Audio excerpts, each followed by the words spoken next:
Baik, terima kasih pimpinan Pak Fikri, Pak Dede, dan teman-teman Komisi 10 yang saya hormati, adik-adik BEM seluruh Indonesia ya. Saya sampaikan umum aja, BEMSI. Terima kasih untuk kehadiran dan semua hal yang sudah disampaikan yang berkaitan dengan pembiayaan pendidikan, khususnya UKT, iuran institusi ya, iuran pengembangan institusi, KIPI, dan semua hal yang tadi sudah disampaikan. Saya tadi mendengar serius apa yang disampaikan, juga saya coba baca apa yang bahan-bahan yang diberikan untuk mengidentifikasi apa sih sebenarnya persoalannya. Artinya akar persoalan itu dari mana gitu. Nah, yang saya tangkap mungkin akar persoalannya itu ini mungkin ya, tapi nanti teman-teman mahasiswa tolong konfirmasi juga. Mungkin akar persoalan itu dari Permendikbud ini ya, nomor 2 tahun 2024 itu ya.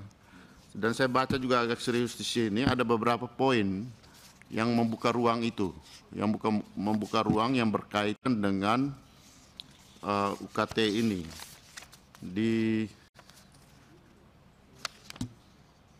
Terutama yang berkaitan dengan ya, bagian 2 pasal 11, pasal 12 ayat 2 itu juga ada ruang untuk membuka memberikan kesempatan kenaikan itu. Nah, satu poin yang saya ingin tanya, apakah kenaikan itu sebelum mahasiswa mendaftar atau setelah dia masuk? Karena itu penting. Karena kalau sebelum dia mendaftar kan mereka tahu kan. Tapi kalau bagi adik-adik yang mahasiswa lama kan tidak kan. UKT-nya kan tetap kan. Karena itu ini perintahnya tetap gitu.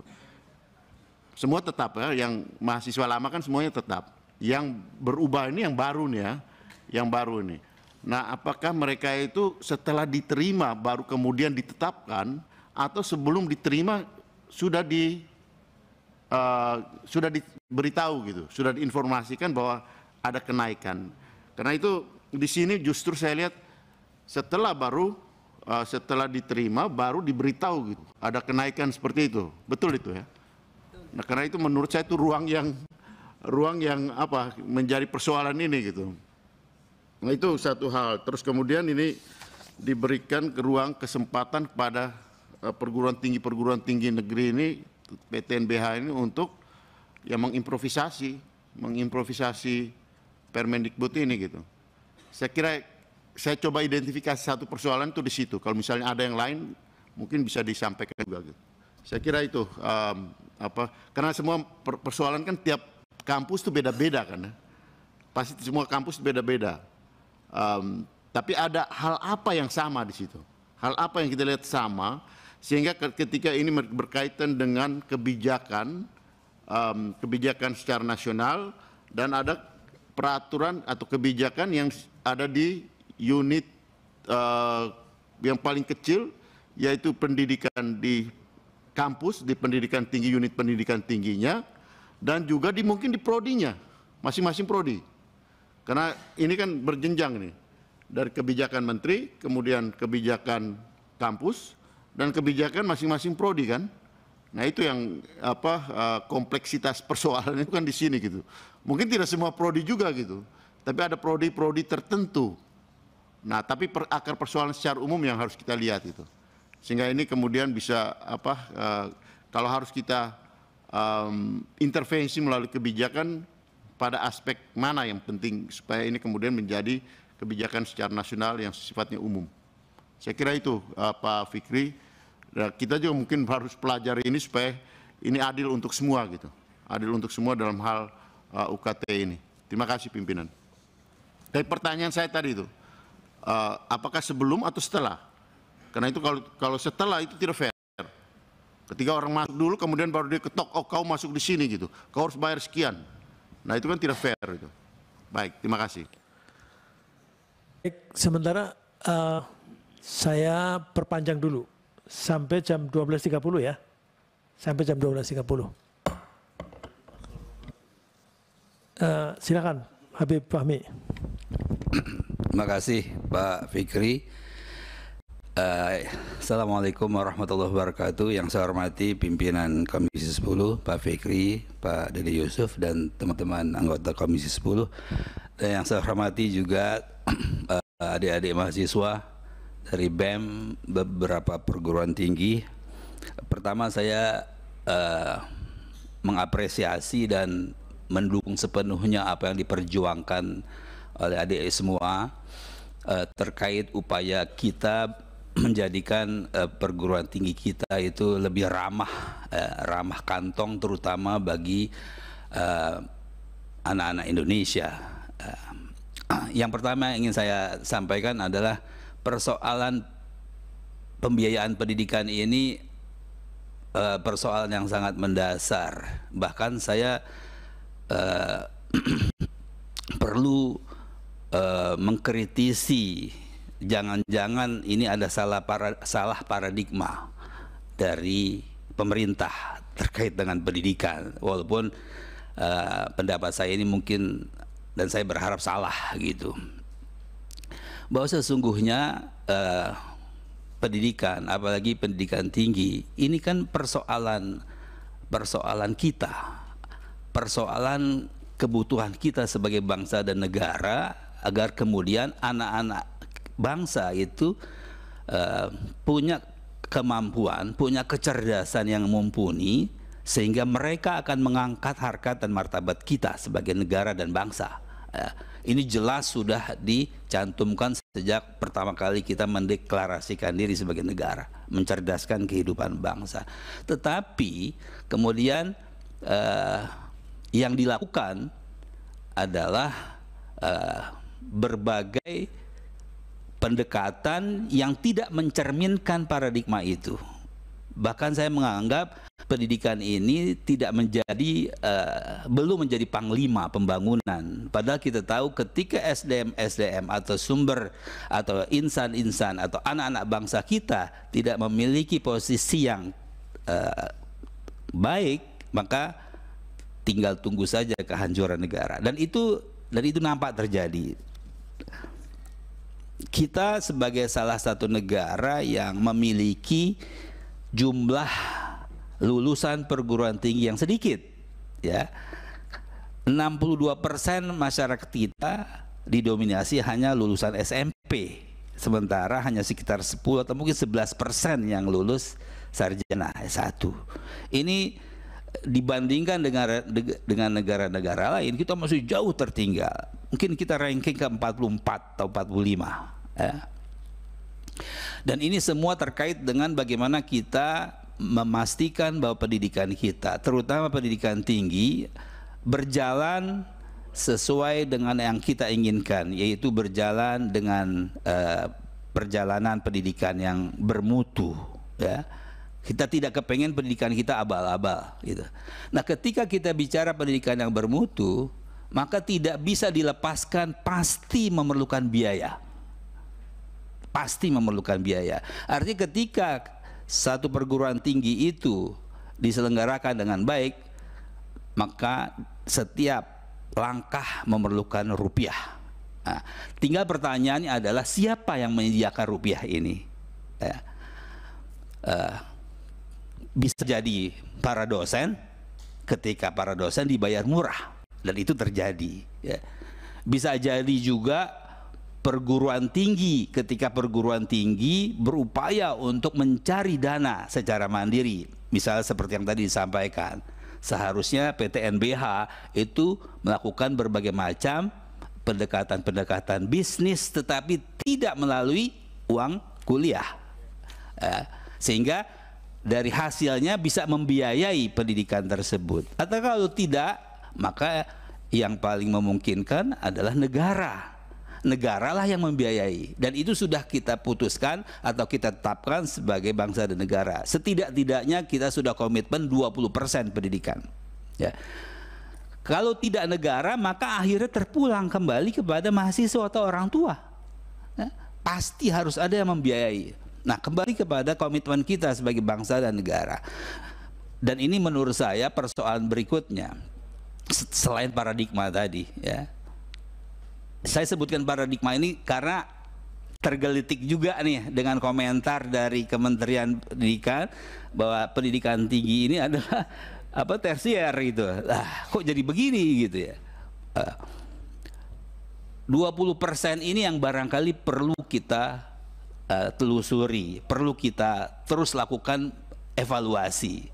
20% itu lumayan lah, lumayan tinggi ya, 665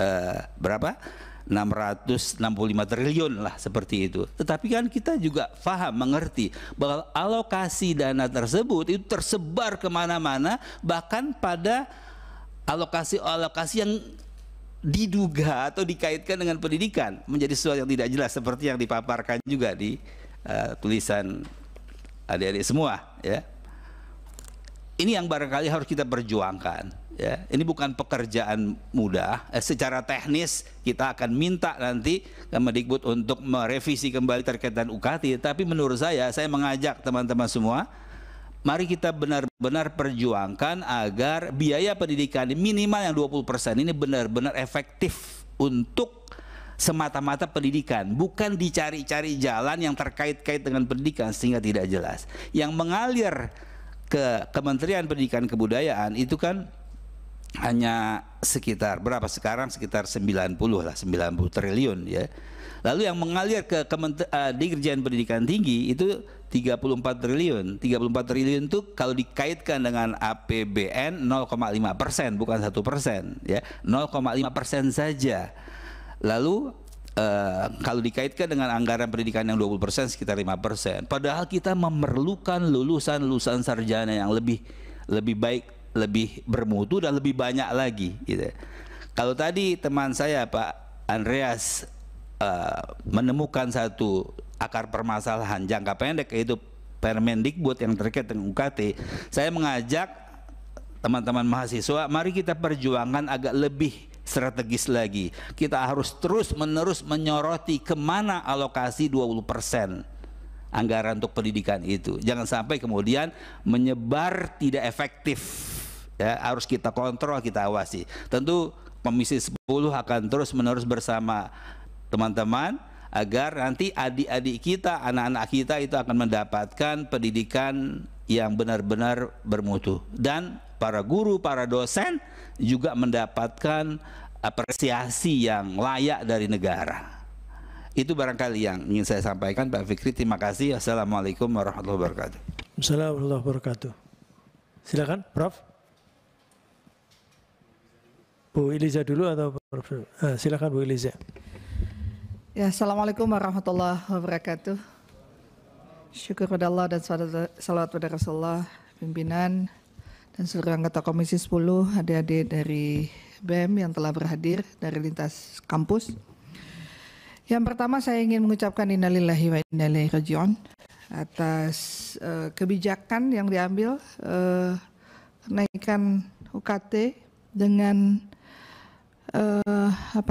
tidak mempertimbangkan bagaimana keberlanjutan pendidikan anak bangsa. Karena apa? Kita tahu Indonesia tidak cukup sejahtera, sehingga bisa seenaknya kampus menaikkan biaya UKT. Karena memang ini, mohon maaf ya, kita ini sebetulnya Komisi 10 ini selalu terjebak dengan persoalan-persoalan di tengah-tengah kampus, sekolah, kebijakan yang diambil di saat kita sedang melaksanakan reses. UKT ini meningkat, itu sebetulnya kan ini sesuatu hal yang sangat tidak manusiawi. Kita ingin mencapai Indonesia emas 2045, generasi emas gitu. Sementara mereka terkendala dengan pembiayaan. Kami memang Komisi 10 punya aspirasi untuk memberikan KIP kuliah. Tapi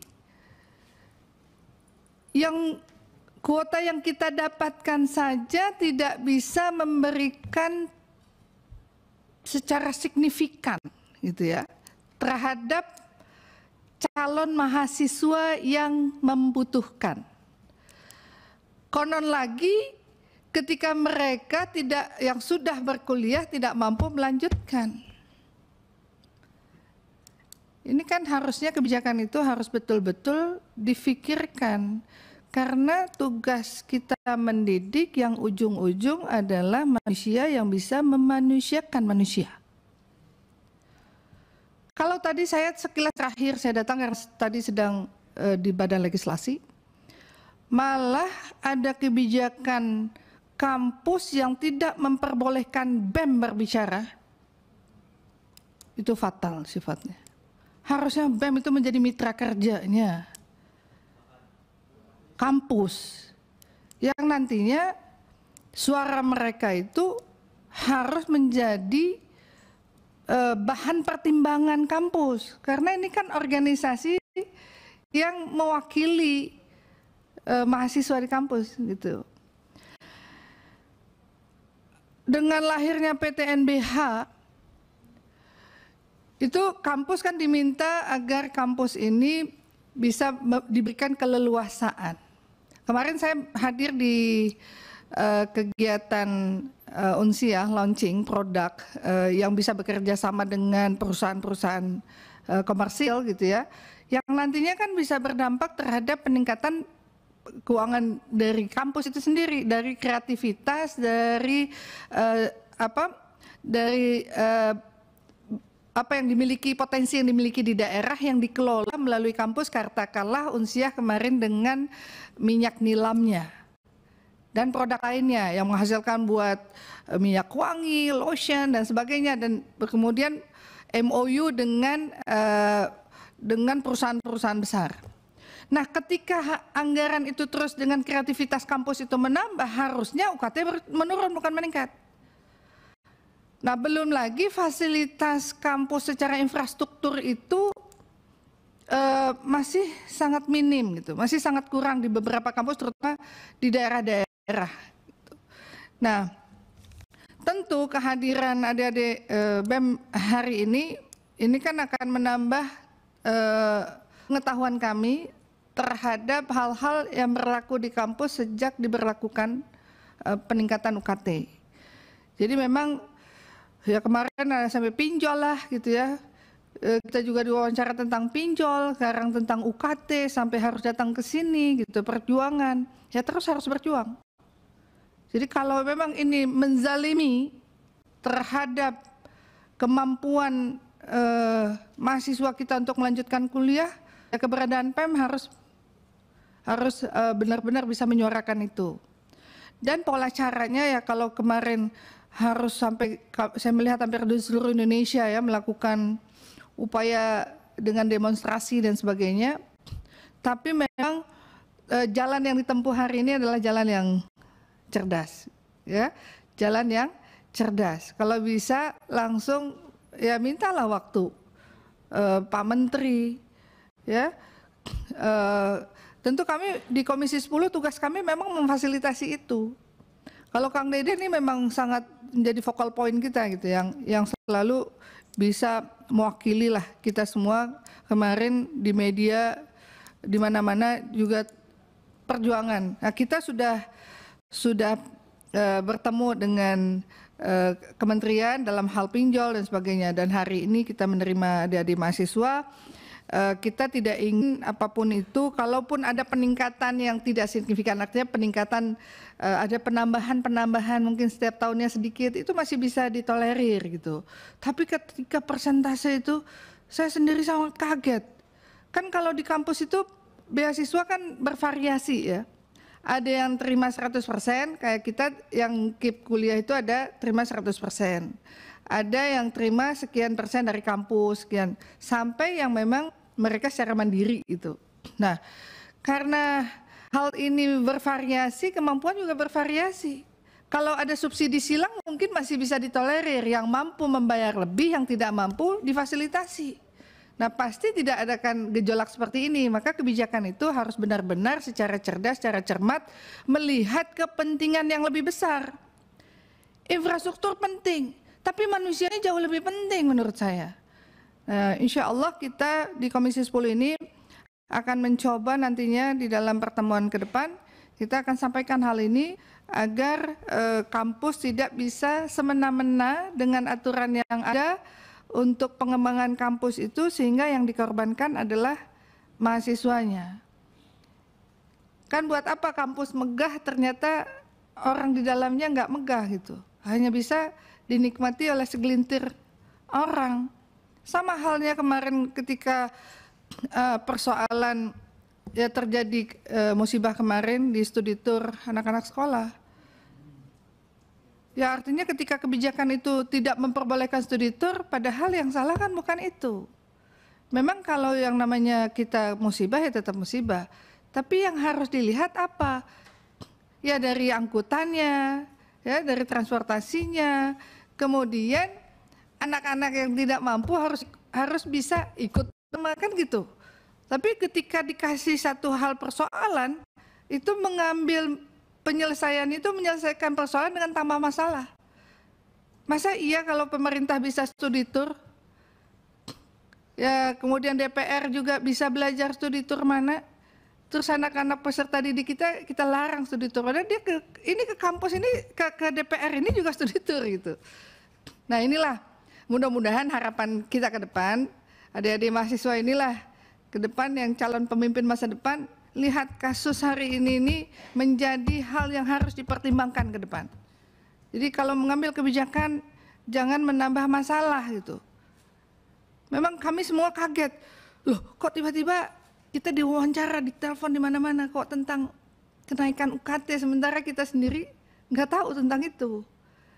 Memang aturan ini mudah-mudahan dengan ada ikhtiar yang dilakukan, mudah-mudahan akan ada perubahan ya, yang mudah-mudahan dengan akan menurun beban. Justru sebetulnya semakin kreatif kampus, semakin lebih menurun biaya perkuliahan.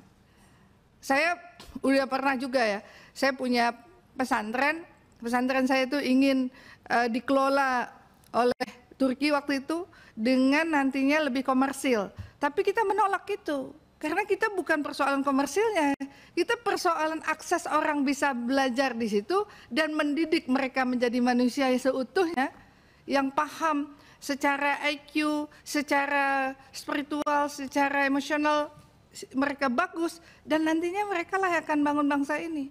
Bukan justru keberadaan kita itu hanya karena ada kepentingan besar, bicara internasional, standar internasional. Ya kalau yang swasta bisa standar itu, negeri bisa standar itu, tapi kan tidak boleh semerta-merta gitu. Hanya ingin mengejar standar terus mengorbankan yang lebih besar.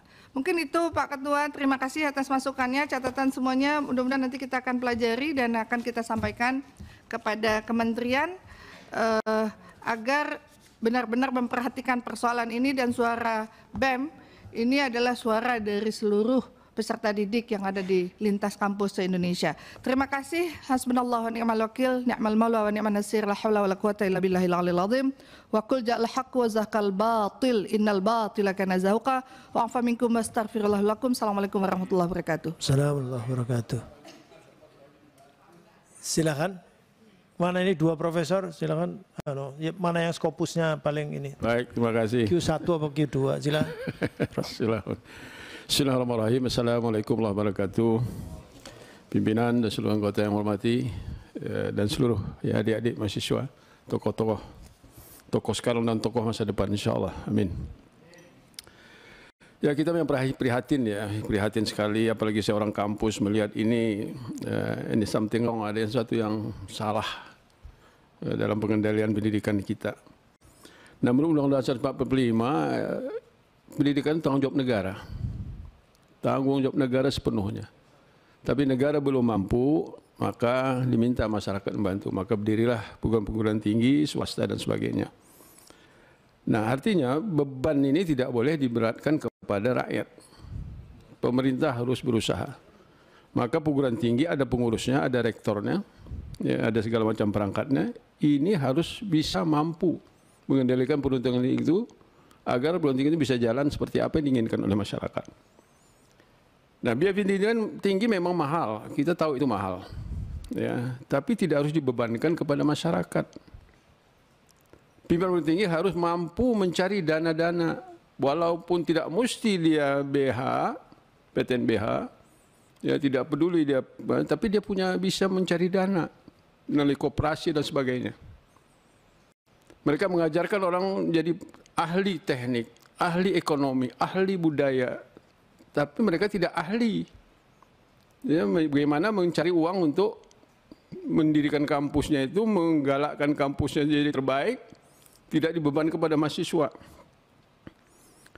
Begitu banyak bisnis yang bisa dicapai. Alhamdulillah ya, saya lulusan perguruan tinggi dari luar negeri. Saya melihat luar biasa bisnis yang dijalankan oleh perguruan tinggi itu. Uang kuliahnya tidak mahal. Padahal di kelas dunia dia rankingnya ranking 50 ke bawah. Dahsyatnya. Ya, fasilitas luar biasa. Saya dapat beasiswa, bantuan penelitian lebih besar dari uang kuliah yang saya bayarkan. Padahal saya orang asing. Begitulah mereka, karena mereka punya bisnis yang banyak. Sampai ada punya real estate, ya, punya usaha ini, punya itu. Banyak sekali usaha mereka, dan itu dikerjakan oleh senior-senior yang profesional, dan mahasiswa bisa magang. Dan yang baru tamat pun belum punya kerja, bisa ikut membantu kerja di situ, dapat rezeki, sambil cari pengalaman. Kenapa kita ini hanya tahunya nyangkolnya ke mahasiswa? Saya minta para rektor PTN, belajarlah ke rektor-rektor PTS. Saya pernah jadi rektor, itu profesor, pernah jadi rektor. Itu gaji dosen urusan kita. Kalau PTN itu urusan negara. Pegawai-pegawai semua itu urusan negara. Ini urusan kami. Betapa hebatnya rektor PTS mampu mengelola perguruan tingginya itu, semuanya biaya dari dalam sendiri. Jadi diminta pada rektor PTN, jadilah orang yang fundraising, yang bisa mencari dana untuk membantu. Kalau begini gitu terus ya kasihan, bangsa ini mau jadi apa? Makin banyak orang tidak mampu kuliah karena mahalnya perguruan tinggi negeri, pembiayaan-pembiayaannya. Jadi harus ada fundraising, banyak usaha. Ya saya pernah jadi ketua PSSI, ya, kalian belum lahir barangkali ya, tahun 2011 sampai 2015. Itu surplus dana PSSI itu. Dan mau tim Eropa sudah tidak mau datang. Arsenal, Chelsea, Liverpool, Beckham dengan galaksinya, timnas Belanda dengan Van Persie datang ke Jakarta. Itu bisnis. Nah, itu banyak tambang batu sama orang. Kenapa perguruan tinggi nggak mau ngambil? Setiap PTN punya satu tambang batu negara, itu berapa miliar yang masuk setiap bulan ke perguruan tinggi. Bukan rektor. Mahasiswa saja. Fasilitas gitu hebatnya, koneksitas rektor-rektor manfaatkan. Saya pernah jadi rektor, saya bikin usaha dengan teman-teman, bikin perkebunan kelapa sawit. Kita punya kebun sawit, perguruan tinggi kita, swasta kita. Dari situ bisa membantu. Jadi tidak nyangkul ke mahasiswa. Karena PTS tidak dibantu sepenuhnya oleh negara. Ke PTN 100%, gaji dosennya, gaji pegawainya, fasilitas gedungnya, listriknya, semua dari negara. Kasihan nih korban. Adik-adik kita. Ya kalian alhamdulillah kalian pejuang menyelamatkan bangsa ini ke depan. Teruslah. Jadi saran saya kepada komisi, minta ini gara-garanya kan biang keladinya kan Permen nomor 2 ini. Minta Permendikbud ini ditinjau atau dicabut agar aman kembali kampus-kampus, agar punya kesempatan lah orang tidak mampu untuk bisa kuliah. Jadi kampus bukan hanya tempat orang kaya, tapi kampus untuk bangsa Indonesia. Terima kasih. Assalamualaikum warahmatullahi wabarakatuh. Assalamualaikum warahmatullahi wabarakatuh. Prof. Zainuddin.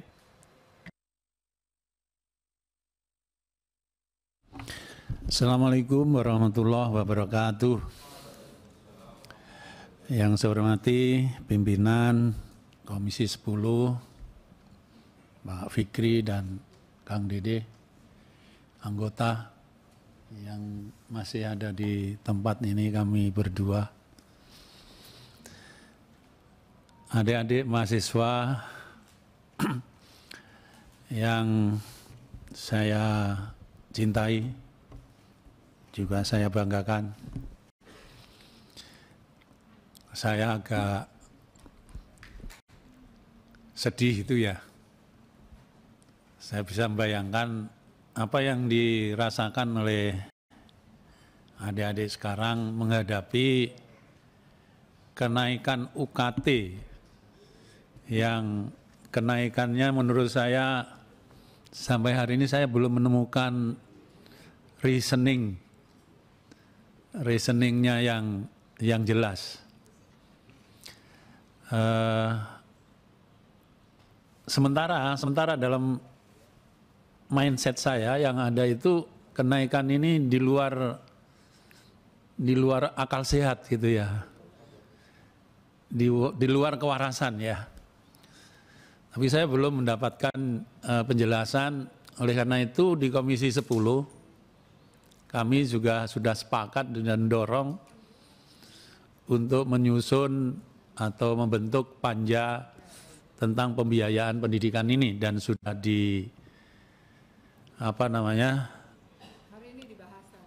hari ini juga nanti akan dibahas untuk bisa kemudian menemukan nalarnya di mana kenaikan yang luar biasa itu.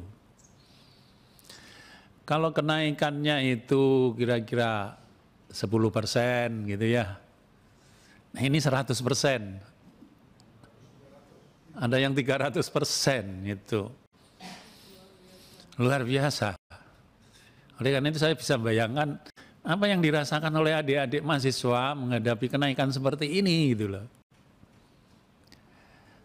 Saya ini juga mahasiswa itu lulus 3 menteri dulu itu. Bukan karena, ya mungkin saya enggak bodoh-bodoh amat lah. Karena kalau ujian saya selalu rank saya. Tapi mengapa baru lulus 3 menteri? Karena tidak bisa bayar SPP waktu itu gitu loh. Nah ini kalau kemudian mahasiswa kita dihadapkan pada UKT seperti ini, saya bagaimana masa depan bangsa ini gitu. Saya juga pernah jadi rektor ya, jadi rektor. Rektor sebelum saya itu berhenti karena didemo oleh mahasiswa. Mengapa? Karena rektor tidak bisa memberikan fasilitas kepada mahasiswa yang representatif. Rektor tidak bisa mencari dana, sehingga kemudian orientasinya ya mengotak-atik SPP waktu itu atau UKT sekarang itu. Jadi universitasnya itu kemudian menjadi universitas berbasis UKT. Menurut saya, seorang rektor itu dibutuhkan kemampuan manajemen yang bagus, yang bisa keluar dari ini UKT BIS itu. Terutama perguruan tinggi yang kemudian diberi status PTNBH. Jadi adalah menurut saya yang bisa diberi hak menyandang status PTNBH adalah perguruan tinggi di mana rektornya khususnya adalah rektor yang sudah bisa keluar dari UKT BIS. Biaya pendidikan itu memang saya tahu mahal. Dan kita sadar semua, saya kira kita sepakat, mahasiswa juga sepakat, sesuatu yang bersifat berkualitas itu selalu mesti mahal. Tidak ada yang berkualitas itu murah, barang murah tidak ada yang bagus gitulah kira-kira. Nah kalau kita ingin juga kualitas perguruan tinggi atau pendidikan tinggi kita bagus, ya memang mahal. Tetapi untuk bisa kita ini, supaya yang mahal itu tetap bisa dijangkau atau affordable, kita tidak bisa hanya berorientasi pada UKT, sumbernya UKT. Harus ada kreativitas. Seorang rektor harus entrepreneur, bisa menggali earning vehicle atau membangun earning vehicle. Sumber-sumber masukan yang tadi banyak ceritakan oleh Prof. Johar tadi. Rektor harus begitu. Kalau rektor itu satu-satunya sumber yang dia bisa hasilkan hanya dari UKT. Nah ini pasti itu akan membebani mahasiswa, akan membebani mahasiswa. Perguruan tinggi di luar negeri itu minimal mereka dapat sumber dana dari UKT, tapi bukan UKT-nya mahasiswa dalam negeri. UKT mahasiswanya luar negeri. Prof. Johar kuliah di luar negeri. Berapa bayar beliau? Satu biaya yang digunakan untuk membiayai Prof. Johar di luar negeri itu bisa digunakan untuk membiayai 3 mahasiswa dalam negeri. Jadi kalau kita kuliah di luar negeri, dana kita itu bisa untuk mencukupi 3 mahasiswa atau bahkan mungkin 4 mahasiswa dalam negeri. Anak saya juga kuliah di luar negeri, saya tahu berapa yang harus saya keluarkan. Biaya yang saya keluarkan itu sama dengan 3 atau 4 mahasiswa yang dikeluarkan oleh mahasiswa dalam negeri. Mengapa itu bisa dilakukan? Karena perguruan tinggi di luar negeri berkualitas. Oleh karena itu perguruan tinggi kita juga harus berkualitas supaya kita bisa mengundang mahasiswa luar negeri kuliah di sini. Dan kita kenakan UKT yang lebih tinggi. Dari situ kemudian kita dapatkan earning vehicle. Tapi sayangnya kita ini malah justru menjadi objek marketing perguruan tinggi luar negeri. Malaysia saja, perguruan tinggi Malaysia saja sudah punya agen-agen pemasaran di berbagai kota di Indonesia. Saya belum tahu perguruan tinggi di Indonesia yang bikin agen marketing di Malaysia, di Singapura atau di negara lain supaya kuliah di Indonesia. Kalau tak ada mungkin nggak laku di sana. Karena perguruan tinggi kita tahu rankingnya masih di bawah.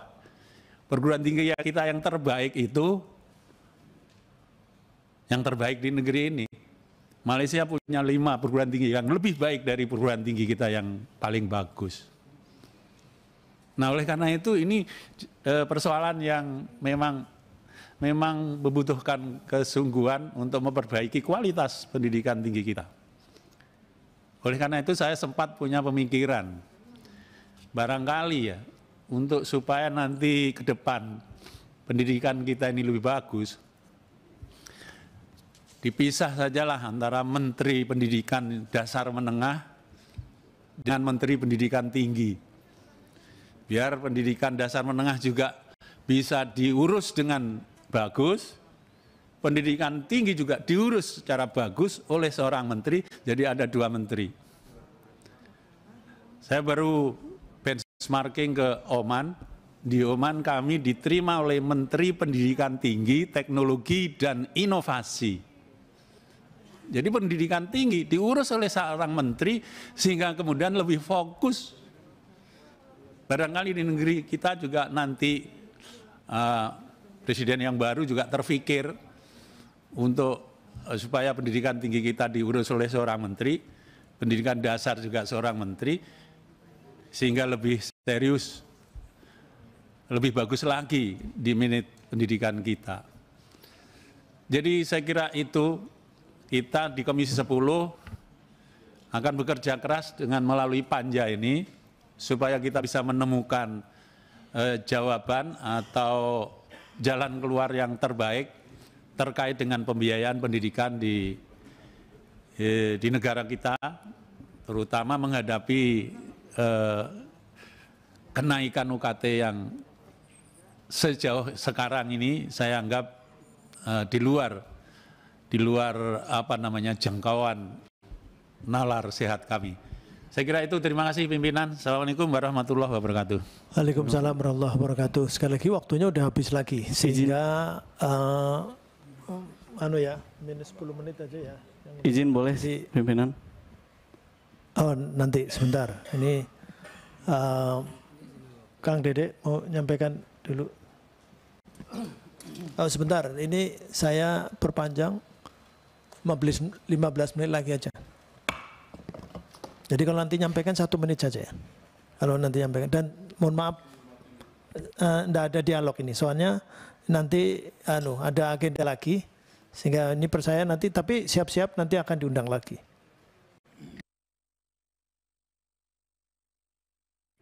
Terima kasih Ketua. Bismillahirrahmanirrahim. Assalamualaikum warahmatullahi wabarakatuh. Teman-teman, adik-adik BEM mahasiswa seluruh Indonesia, saya sebagai pribadi tentu menyampaikan rasa prihatin kita kepada perjuangan kalian, dan bukan hanya itu saja, berarti ada anak-anak kita yang lain juga yang berada di kampus-kampus ya. Kami selama ini di Komisi 10 itu memperjuangkan pendidikan sampai pada level perguruan tinggi, dan menurut kami bahwa kenaikan yang mendadak ini tidak manusiawi. Kalau naiknya 10-20% sangat mungkin bisa ditolerir, tapi kalau kenaikannya 300% sampai 500% kayaknya ada yang aneh. Pertanyaan kita sebetulnya adalah kenapa naiknya baru sekarang?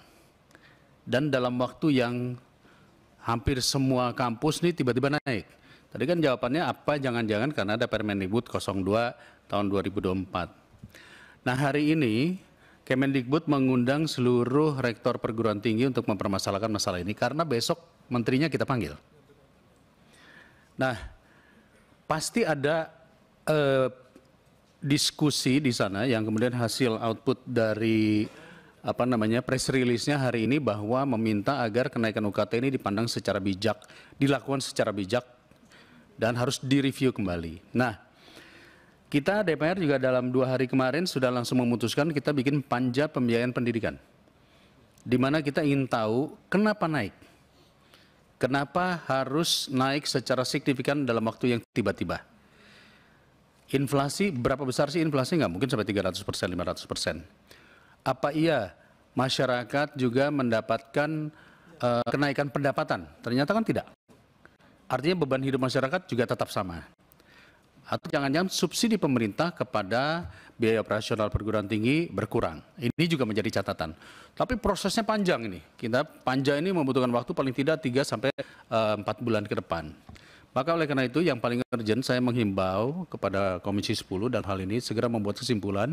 Kita minta pemerintah mencabut dan merevisi Permendikbud 02 tahun 2024. Sesegera mungkin. Ya. Karena ini konteksnya adalah ada sesuatu ajas ketidakadilan ketika mahasiswa tidak tahu menahu, tidak dibicarakan sebelumnya. Kalau kata Bang Andreas tadi, kayak terjebak gitu ya. Bayangkan saya punya anak, mau masuk, sudah keterima SBMPTN atau apapun juga, tiba-tiba dikasih tahu harganya naik 5 kali lipat. Loh kenapa bisa naik? Ya hari Senin sudah naik Pak, maaf Pak, kira-kira gitu. Ini menurut saya menjebak. Jadi oleh karena itu, sekali lagi, ada 2 proses. Proses yang pertama, kami membuat panja. Proses yang tercepat, kami mendesak agar Permendikbud ini dicabut dan direvisi. Mungkin itu saja, Ketua, yang bisa saya sampaikan. Terima kasih banyak. Assalamualaikum warahmatullahi wabarakatuh. Hidup mahasiswa! Silakan, tadi ada yang mau respon. Izin pimpinan sidang. Satu saja, mohon maaf, yang lain mungkin bersabar. Oke, mungkin sedikit ya, kalau kita berbicara terkait pendidikan di Indonesia saat ini, kalaulah kita merujuk kepada sebetulnya awal dari komersialisasi pendidikan tinggi, kalau kita melihat yaitu diratifikasinya perjanjian dari GATS yang disepakati melalui IMF. Nah, hal tersebut yang tentu menjadikan pendidikan menjadi salah satu komoditas yang diperdagangkan gitu, atau liberalisasi itu sendiri. Nah, karena hal tersebut, karena pun juga sudah diratifikasi, sebetulnya lebih kepada pengelolaannya. Kalaulah kita lihat UKT saat ini, rumusannya kan BKT min BPPTN/BH min non APBN dan non akademik. Dalam hal ini seharusnya memang di sini juga dijelaskan kalau PTN-BH, BPPTN-BH-nya lebih minim gitu. Nah, tetapi ini sebenarnya hanya apa ya? Hanya tadi yang saya tegaskan lagi-lagi hanya melepaskan tanggung jawab dari pemerintah saja gitu. Dengan BPPTNBH yang semakin kecil gitu. Pun juga dengan kinerja Mendikbud sekarang atau Kemendikbud sekarang, saya sedikit tidak sepakat ya, bahkan tidak sepakat kalaupun harus dipisah antara yang mengurusi pendidikan tinggi dengan pendidikan dasar dan menengah. Karena apa? Pun juga di Kementerian Pendidikan juga telah dibagi lagi, ada dirjen yang mengurusi gitu. Ini bukan persoalan terlalu banyak hal yang diurusi, tetapi apakah betul kinerja yang dihadirkan itu berdasarkan kepada kepentingan rakyat gitu. Terkhususnya dalam hal ini pendidikan. Rasanya juga tidak perlu terlalu gemuk gitu dalam satu kabinet itu. Karena tadi perlu dipisah antara Kementerian Pendidikan Tinggi dengan Pendidikan Dasar dan Menengah. Ini juga bukan satu cara terbaik yang bisa dihadirkan, Prof. Mohon maaf ya.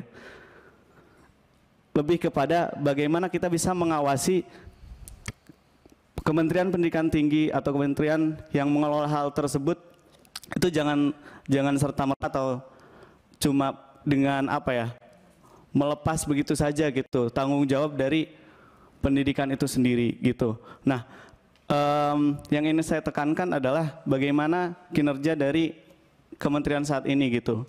Apalagi tadi ada narasi pendidikan itu kebutuhan tersier. Nah, itu lagi-lagi kami kecewa, kami miris akan hal tersebut. Karena apa? Ya kalau begitu untuk apa ada Kemendikti gitu? Untuk apa ada yang mengurusi pendidikan tinggi? Itu juga urusan tersier. Kalau logikanya seperti itu. Tapi kita tidak bisa memakai logika atau paradigma seperti itu. Ya pendidikan harus dihadirkan untuk semua gitu. Pun juga tadi yang telah saya sebutkan bahwa bahkan seharusnya dihadirkan secara bertahap akan mencapai gratis.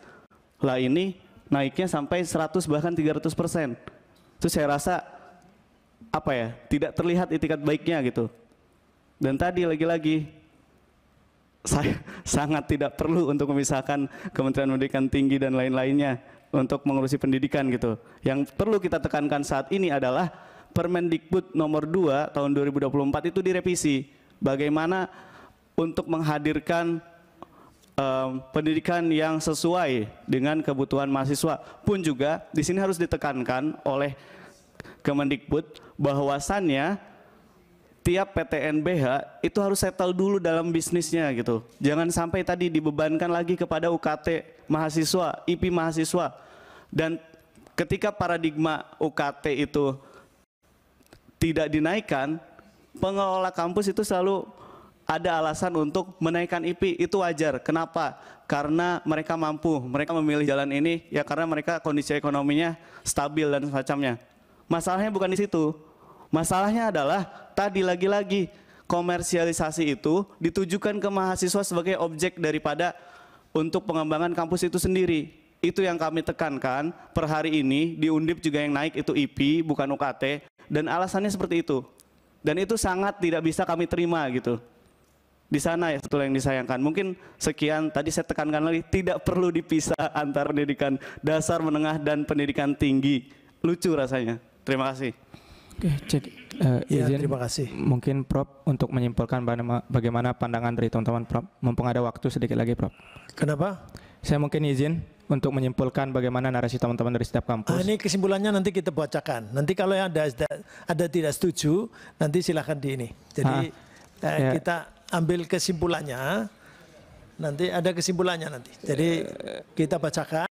Nanti kalau nggak pas, nanti kita revisi. Siap. Itu ya. Izin mungkin pimpinan terhormat, karena mumpung masih ada waktu, mungkin saya akan menyampaikan aja sehingga nanti lebih kerucut ya Pak. Terima kasih. Ada yang penting sekali. Ada yang penting sekali. Apa itu? Oke, terima kasih. Mungkin sudah dijelaskan dari rekan-rekan di setiap kampus bagaimana pandangannya. Saya melihat bahwa bagaimana permasalahan ini kita sepakati bahwa dari peraturan Menteri Pendidikan dan Kebudayaan nomor 2 tahun 2004 tentang standar Satuan Biaya Operasional Perguruan Tinggi dan keputusan Mendikbudristek nomor 54/F/2024 tentang besaran standar Satuan Biaya Operasional Perguruan Tinggi. Nah, kami sepakat bahwa keputusan ini memang tidak harus dicopot. melainkan kita memang harus mereview bagaimana kebijakan-kebijakan ini. Kami mendengar dari pimpinan tadi bahwa akan manggil Kementerian Pak Nadiem untuk berdialog, dan kami harap kami sebagai mahasiswa perwakilan dari setiap kampus yang merasakan bagaimana konflik yang ada di kampus tentang UKT ini untuk dilibatkan, sehingga permasalahan dan dialog yang ada di dalam ruangan kita sama-sama mereview, oh ternyata inilah yang perlu kita perbaiki, sehingga dalam konsep pendidikan kita ke depan ini jauh lebih baik, Pak. Karena kita tidak mau tanggal 2 kemarin kita memperingati Hari Pendidikan Nasional, ini seharusnya jadi pendidikan merefleksikan bagaimana pendidikan kita jauh lebih baik. Namun nyatanya Pak, kita melihat bahwa tanggal 20 kemarin ini menjadi refleksi bagaimana kericuhan-kericuhan UKT ini terus mencuat. Dan harapan kami sebagai mahasiswa di sini, mewakili segenap dari BEM seluruh Indonesia ini menyampaikan harapan kami Pak. Sehingga nanti ketika dipanggil kementerian, kami juga diundang Pak, untuk bagaimana sama-sama mereview bagaimana peraturan ini benar-benar baik untuk generasi ke depan kita. Terima kasih. Terima kasih, baik adik-adik semuanya. Jadi ini mekanisme, nanti kalau mengundang menteri itu namanya bukan RDP, tapi namanya raker.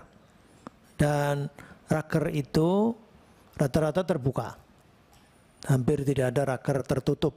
Kemudian memang pihak lain tidak bisa masuk. Nanti ketika nanti dengan eselon 2-nya nanti RDP namanya, rapat dengar pendapat. Tapi kalau melibatkan mahasiswa atau mungkin pihak lain, mungkin perguruan tinggi dan sebagainya, itu RDPU seperti sekarang. Nah itu ada 3 jenis rapat begitu.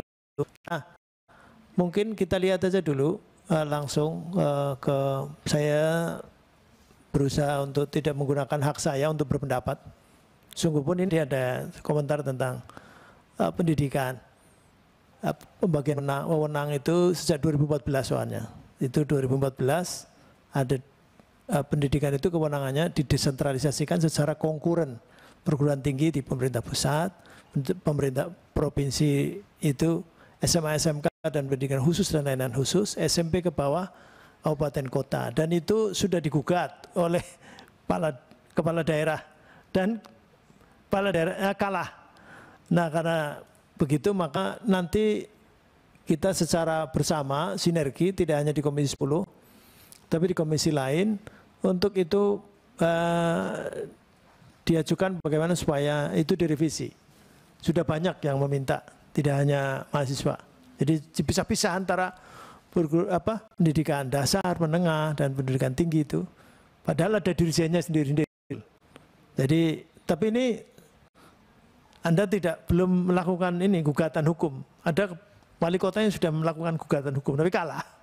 Jadi ini sekali lagi nanti kita kan harus legowo juga terima kekalahan kita, tapi kita tidak boleh berhenti juga karena di lapangan menyulitkan. Di lapangan menyulitkan dan saling lempar begitu. Nah, kesimpulannya RDPU hari ini adalah satu, ini nanti kalau ada hal-hal yang kurang silakan dimasukkan karena ini laporan singkat. Yang lengkap nanti beserta dengan naskah atau tulisan yang Anda kirimkan. Kalau kurang nanti bisa disusulkan.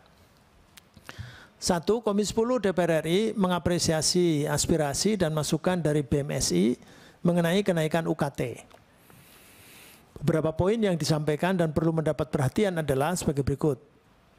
Negara lepas tangan dalam sektor pendidikan tinggi. Hal tersebut terlihat dari mengalokasikan APBN untuk pendidikan tinggi yang tidak optimal dan pemberlakuan kebijakan PTN BH. Nanti kalau ada usulan langsung kalimatnya ya. Kemudian yang selanjutnya B, Permendikbudristek RI nomor 2 tahun 2024 tentang standar satuan biaya operasional pendidikan tinggi pada perguruan tinggi negeri di lingkungan Kementerian Pendidikan, Kebudayaan, Riset dan Teknologi sebagai tindak lanjut dari keputusan Mendikbudristek nomor 54 2024 tentang besaran SSBOPT menimbulkan masalah, yakni angka standar biaya operasional yang ditetapkan tidak memperhitungkan perbedaan konteks dan kebutuhan antara institusi-institusi perguruan tinggi. C, pemerintah perlu meninjau kembali kebijakan di dunia pendidikan yang menimbulkan komersialisasi pendidikan. Ini kalau ada yang langsung usul ya, Usul ininya apa? Kalimatnya. Jangan usul itu saya nggak setuju, tapi enggak usul kalimatnya. Kalimatnya apa? Kemudian yang kedua, terhadap aspirasi dan masukan yang disampaikan BMSI, Komisi 10 DPR RI menyampaikan pandangan sebagai berikut. Ini tadi dari masukan-masukan Bapak Ibu. Meminta BMSI untuk melakukan kajian untuk mengidentifikasi permasalahan umum yang terjadi di perguruan tinggi sehingga kebijakan mengenai UKT tepat. Jadi tidak hanya sekarang. Kalau ada masukan-masukan lagi, silakan lewat nanti Komisi 10. Enggak usah lewat mana-mana, langsung disampaikan ke Komisi 10. Kemudian yang kedua, mendorong pemerintah agar tidak membebankan biaya pendidikan tinggi pada masyarakat saja ya. Kemudian yang maksudnya nanti ada usaha ya mungkin. Kemudian C, mendorong pemerintah untuk meninjau kembali kebijakan pembiayaan pendidikan. Yang selanjutnya nomor 4. Pimpinan sebentar. Yang 2A. Yang 2A. Itu nomornya setelah 24. Iya, setelah 24. Yang 2A ini cuma supaya lebih enak kalimatnya. Ya, Prof. Ya, meminta BMSI untuk melakukan kajian untuk mengidentifikasi permasalahan umum yang terjadi di perguruan tinggi sehingga diperoleh kebijakan yang tepat mengenai UKT.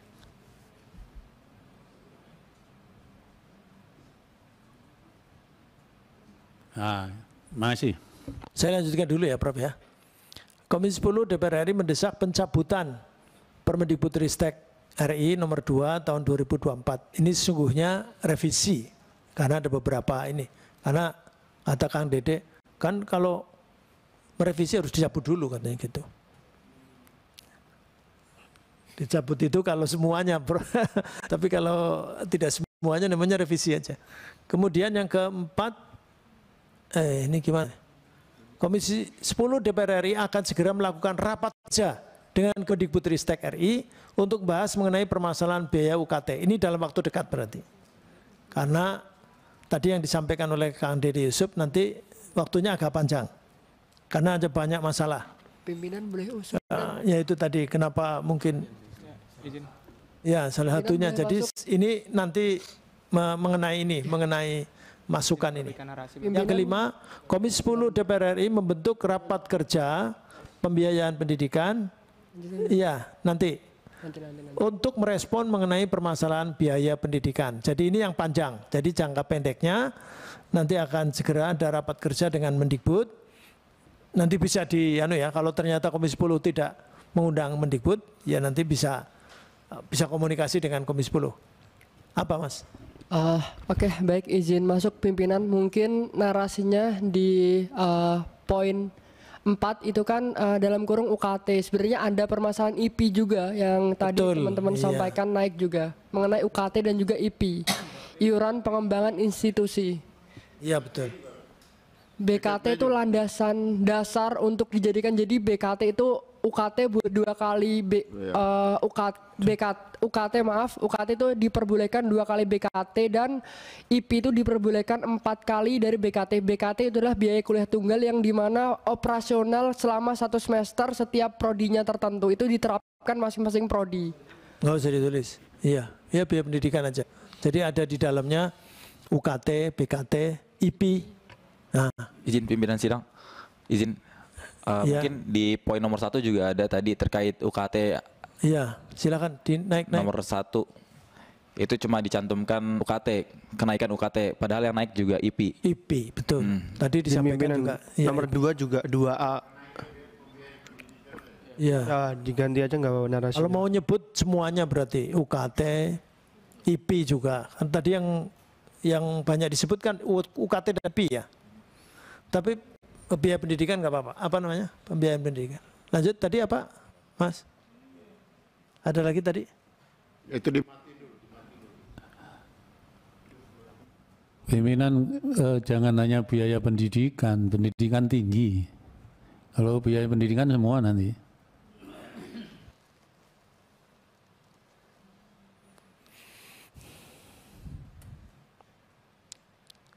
Silakan direvisi sekalian.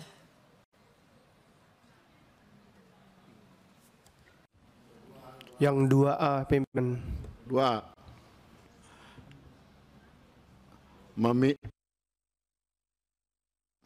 Meminta BMSI untuk melakukan kajian untuk mengidentifikasi permasalahan umum yang terjadi di perguruan tinggi sebagai masukan sehingga kan mereka bukan pembuat kebijakan, mereka memberikan masukan.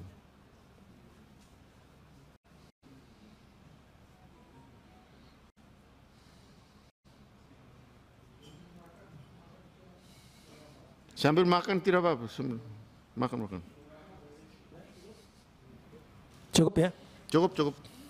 Udah cukup?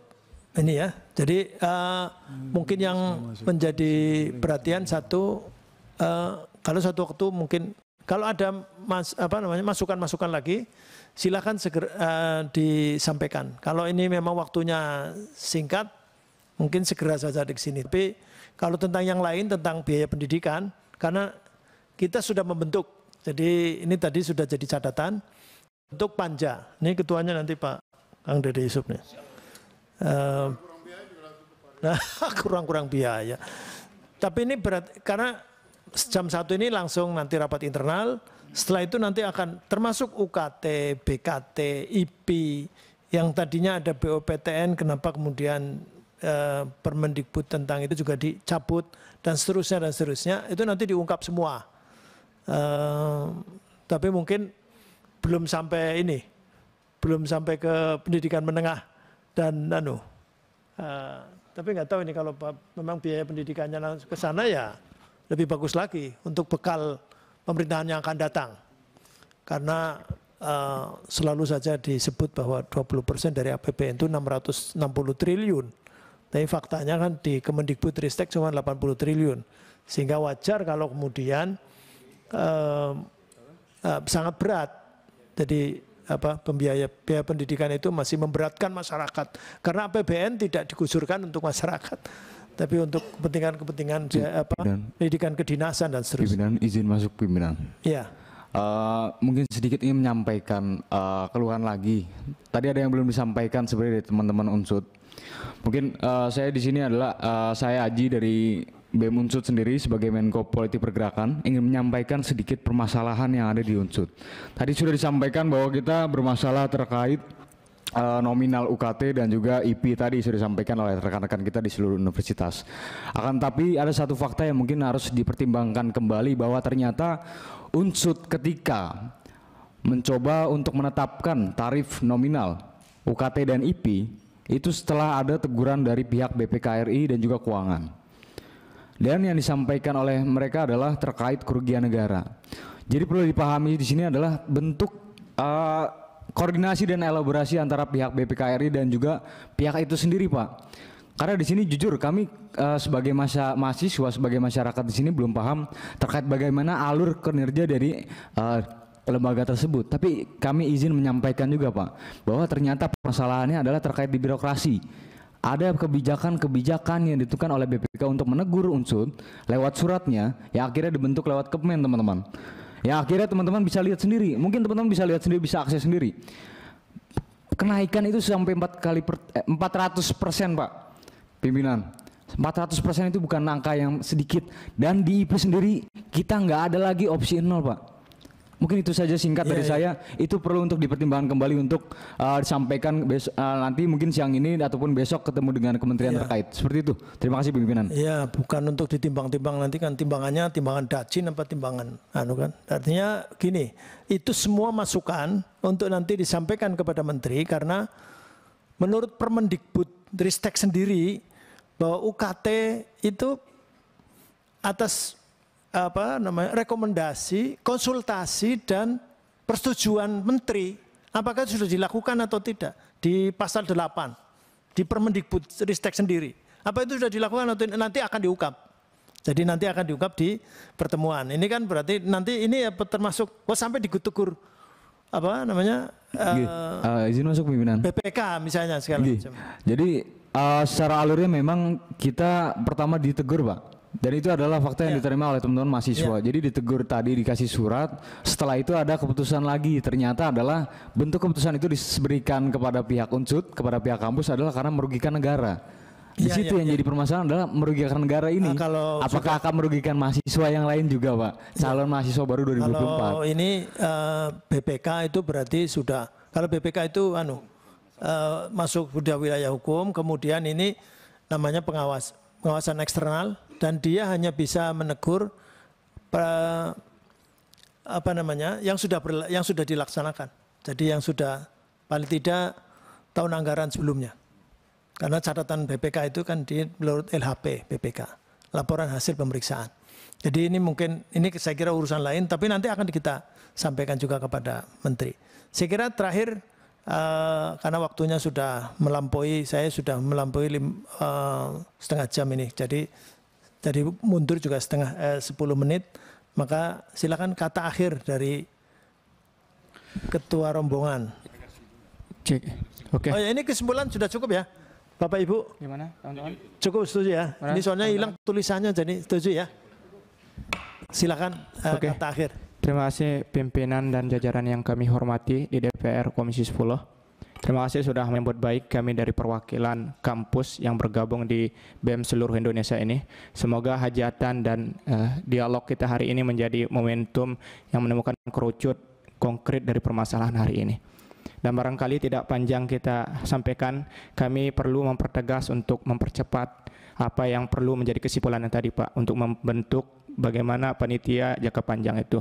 Sehingga nanti siang ini semoga langsung dikerucutkan, dikonkretkan, dan langsung ketemu dengan kementerian terkait, Pak. Semoga permasalahan, harapan, dan kesedihan kami yang ada di kampus semoga selalu didengarkan oleh DPR dan ditetapkan oleh kementerian. Terima kasih, Pak. Tanpa mengurangi rasa hormat kami, izin mewakili dari seluruh BEM Indonesia ini mengucapkan terima kasih dan akan tetap mengkawal dan memantau bagaimana situasi perkembangan pendidikan kita hari ini. Terima kasih. Salam perjuangan hidup mahasiswa. Hidup rakyat Indonesia. Hidup perempuan Indonesia. Sekian, assalamualaikum warahmatullahi wabarakatuh. Ada pertanyaan, kok ceweknya nggak ada ini? Iya, hidup perempuannya nggak ada, gimana ini? Perempuannya kan ada ibu-ibu. Demikian Bapak Ibu dan adik-adik semuanya. Saya kira terima kasih atas semua masukan, dan ini bukan hanya mewakili Anda sendiri. Ini sesungguhnya ini problematika bangsa, sehingga jangan merasa bahwa ini hanya untuk sendiri, tidak. Untuk universitas atau perguruan tingginya sendiri juga tidak. Ini untuk semua mahasiswa Indonesia, semua orang tua juga di Indonesia ini. Jadi termasuk ini kebetulan juga ada yang mewakili perguruan tinggi swasta. Jadi perguruan tinggi negeri maupun swasta. Jadi saya kira begitu. Dan secara ini yang dalam waktu dekat tadi kami akan mengundang raker dengan Menteri Pendidikan, tentu karena sudah didok jadwalnya, nanti mungkin dikirimkan kapan. Tapi tadi memang rekomendasi terakhir tentang panja sudah dibentuk. Dan bahkan pimpinan dan anggotanya juga sudah ditentukan, sudah mulai akan kerja. Masa sidang ini. Cuman mungkin tadi disampaikan oleh Kang Deddy Yusuf, ini mungkin waktunya panjang, sehingga kalau ada masukan-masukan yang tidak hanya UKT dan IP, boleh, tapi lewatnya panja. Saya kira begitu. Dengan mengucap Alhamdulillahirabbil alamin, maka rapat dengar pendapat umum pada hari ini ditutup. Assalamualaikum warahmatullahi wabarakatuh. Waalaikumsalam warahmatullahi wabarakatuh. Izin mungkin pimpinan yang terhormat, mungkin kita bisa dokumentasi untuk penyerahan kajian, dan kita minta untuk kesimpulan barangkali bisa di-share juga kita, Pak. Terima kasih.